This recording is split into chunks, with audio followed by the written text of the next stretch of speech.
Will has been noting the Nordic countries placing first over the last decade in world happiness rankings. He decided to look more closely at what these northern nations appear to be doing right and at what we might learn from their successes. Will?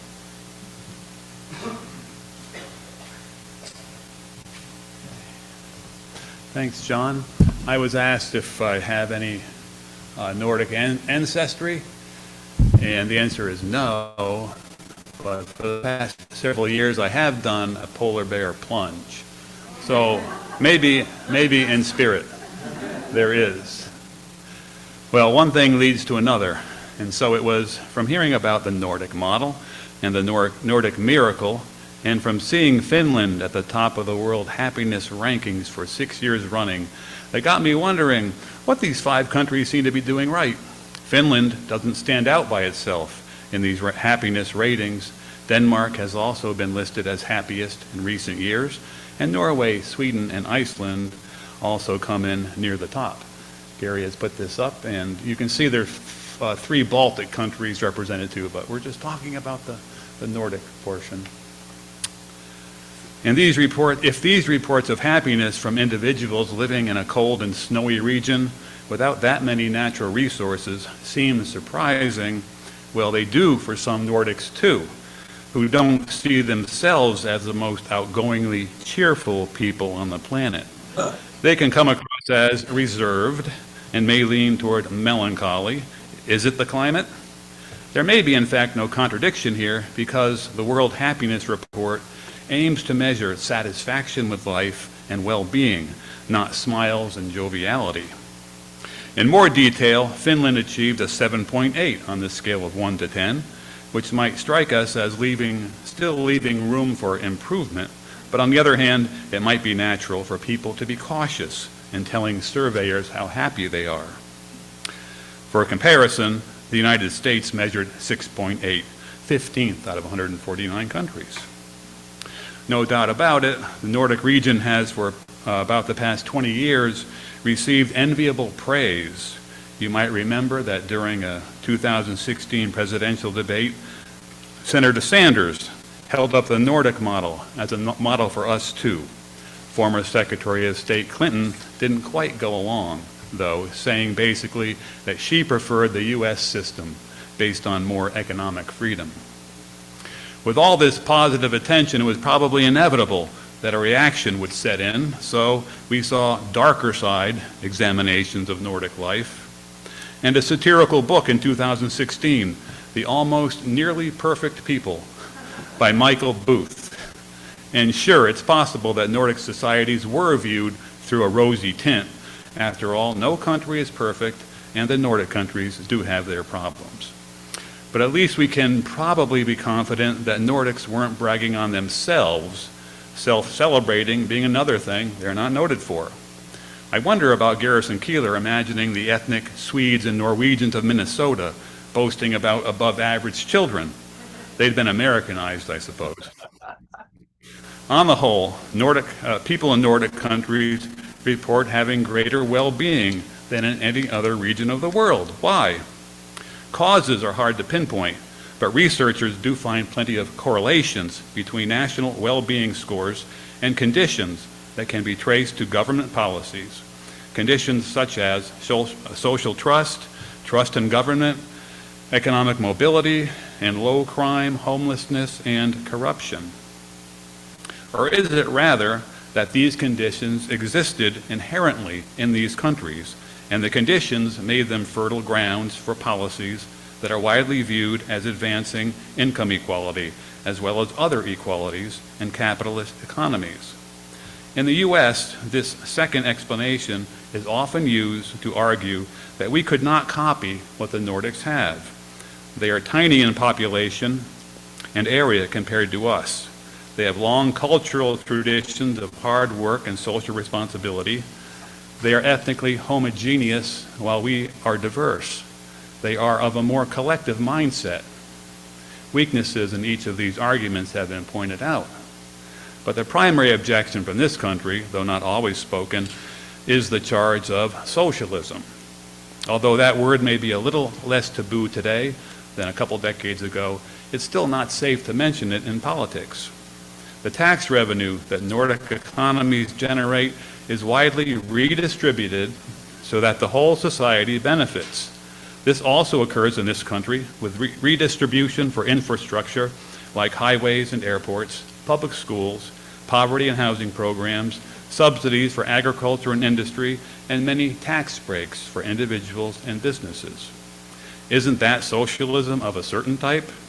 The difference is that we often look differently at benefits that go directly to individuals and call them out as socialist, and often offer them grudgingly as an option of last resort.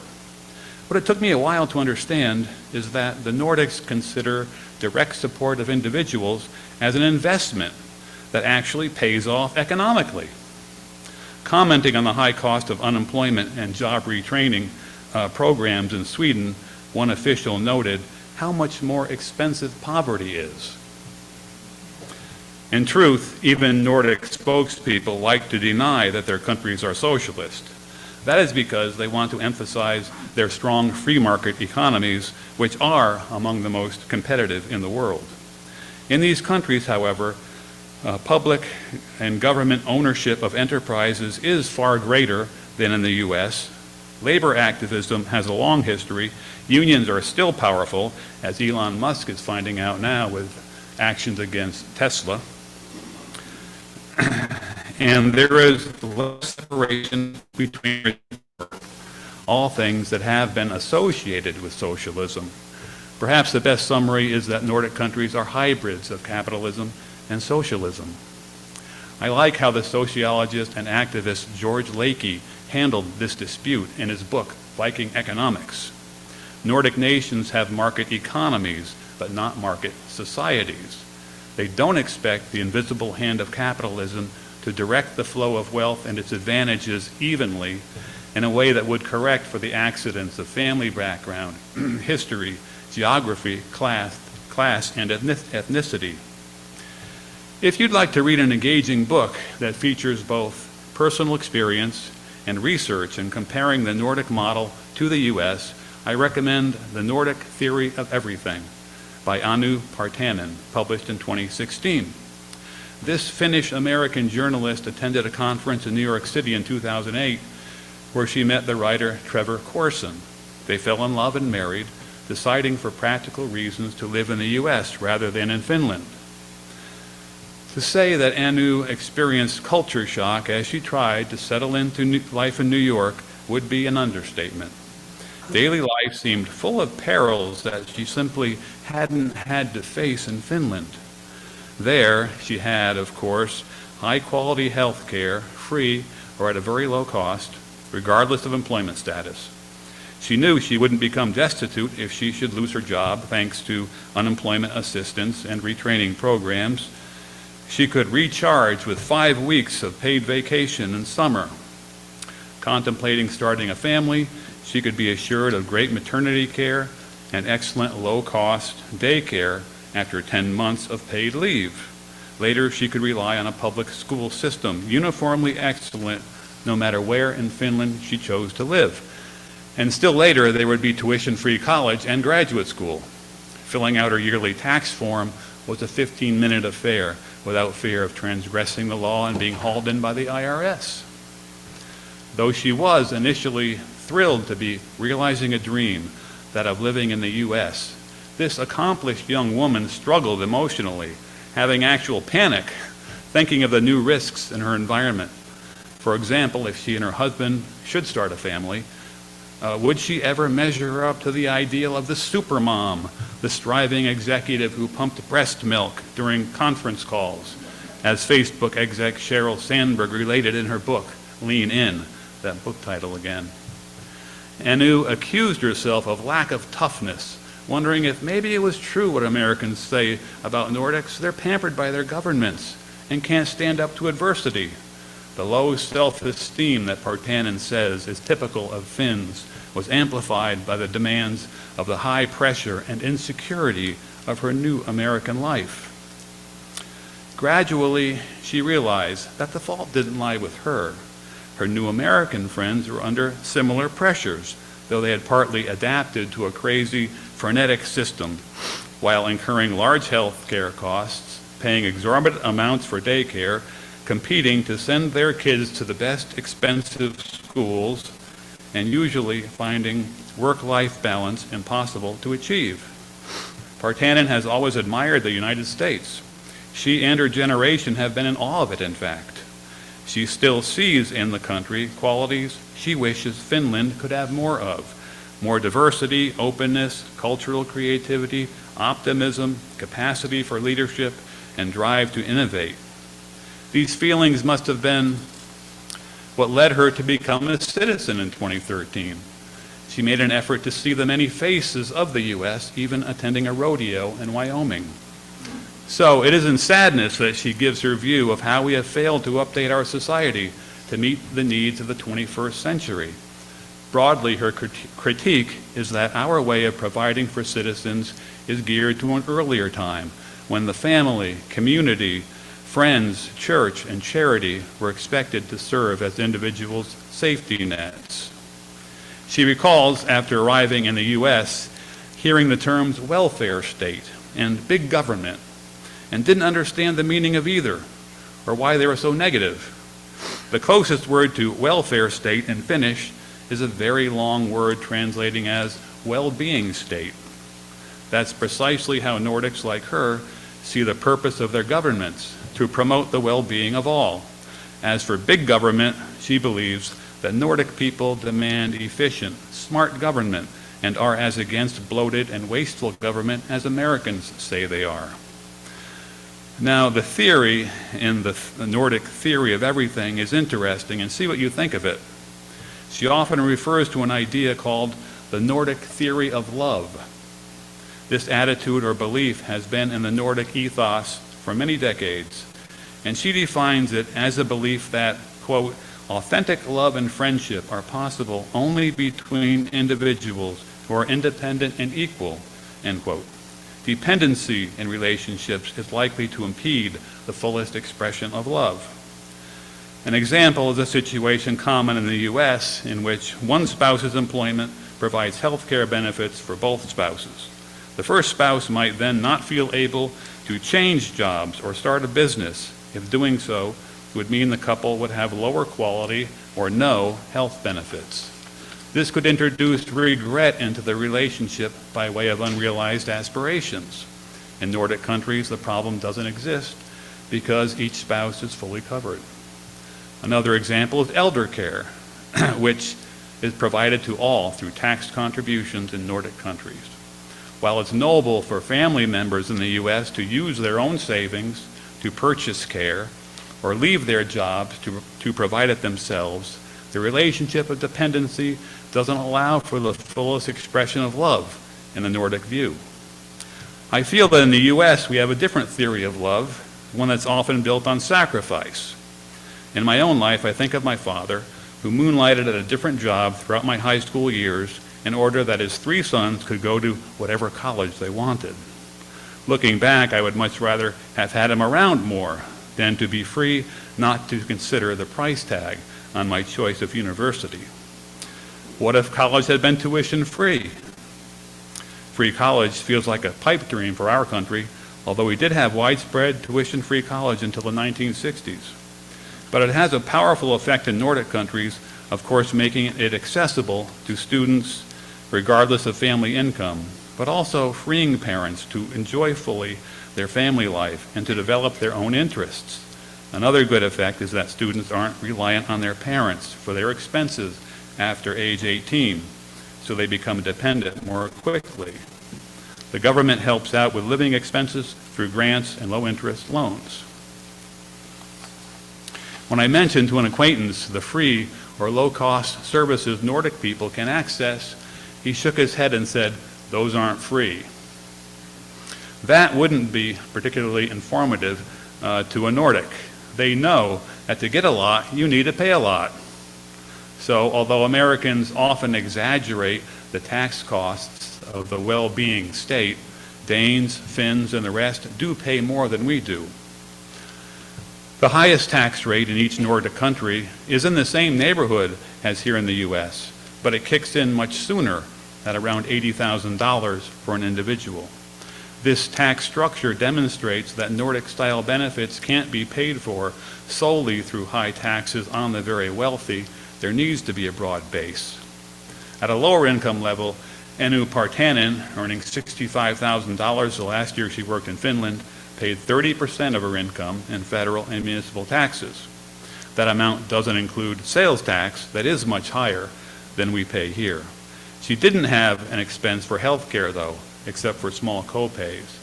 And the array of other services and benefits she could have accessed if she had needed to is like a massive insurance plan in itself, worth how much? The equality that the well-being state promotes has two main features. First, equal access to all the services that will enable citizens to have greater opportunity and well-being. The second equality aspect is that of wealth, meaning both yearly income and net worth. A shift toward more of this wealth being held by fewer people has been occurring worldwide. The Nordic countries have moderated this shift compared to other advanced economies. Less wealth is held in the hands of a few. But a more significant achievement has been the reduction of poverty. Denmark and Finland have the lowest poverty rates of all advanced economies at around 6% versus over 15% for the United States. The benefits of both these aspects of higher equality are evident. They include higher social trust, greater social mobility than is now the norm in the US, a healthier population physically and psychologically, less polarization, lower crime and homelessness, a better atmosphere for democracy, and apparently a greater overall happiness. How can we realize some of these benefits ourselves? We are moving very slowly and ineffectively on fronts such as health care, but one hopeful sign is how successful labor unions were in the past year in regaining some economic clout. And that avenue goes along with Viking economics author George Lakey's conviction that the ballot box alone can't produce the degree of change needed. Nonviolent means, including activism, grassroots organizing, and striking. These are what history has shown to be effective against strong vested interests. Well, I have no experience in any of these Nordic countries, but I know at least one of us here who does, and that is Karen Allen. And she lived in Denmark for a year and will give us some of her observations, particularly regarding healthcare and education. Oh.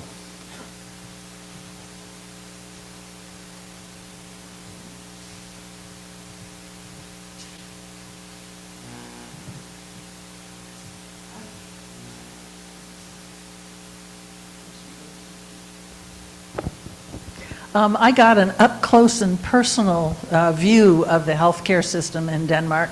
My Danish father was a country doctor, and I remember one day he had 25 patients at our house and 25 that he visited at their farms.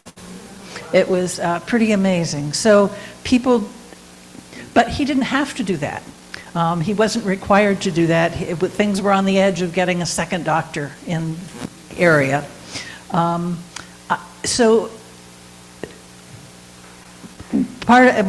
of my sisters also was a nurse, a home care nurse, and she just retired. People who came out of the hospital would have nurses come 3 times a day to check and make sure they were getting their meds and that there was nothing else that they needed. People didn't have to worry at all about where their health care was coming from or if they could have health care. They didn't worry about having education.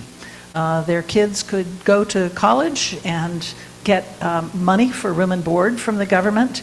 And if you weren't going to college, you could have various kinds of classes. You could take off for a month in the summer and go to the ag school and learn what's the latest, or learn about Shakespeare or whatever. People really are comfortable with knowing that they will get their emotional needs met and their physical needs met. And so it's a very different way of thinking, I think, than we have here.